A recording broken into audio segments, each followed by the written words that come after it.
The Supreme Court decision striking down the constitutional right to an abortion.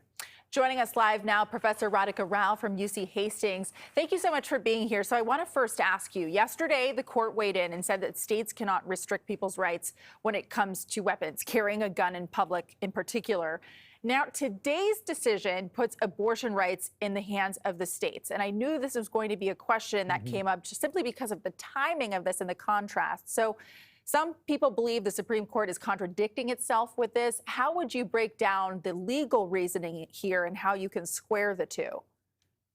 Well, the legal reasoning for the difference actually is the court would say, the majority would say, that there is a right to bear arms that is explicitly protected in the text of the Constitution, in the Second Amendment, but that there's nowhere in the Constitution that mentions the word privacy or protects a right to an abortion. So that is their legal reasoning. I actually think they are contradictory. I agree that there's a tension here, but that would be their explanation.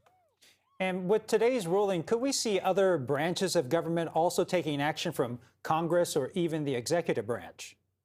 Yes, definitely. Both branches could take action. Specifically, Congress could pass a law that protects abortion all across the country. Right now, they don't have the votes, but they could do that theoretically.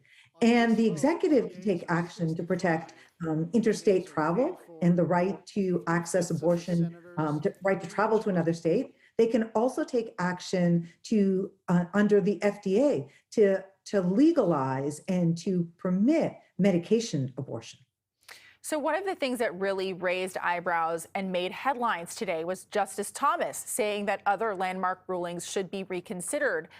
And a lot of people are wondering what the implications of that could be. I know he is not in the majority here, but what does this ruling mean for other constitutional rights like same-sex marriage and contraception? That's a great question.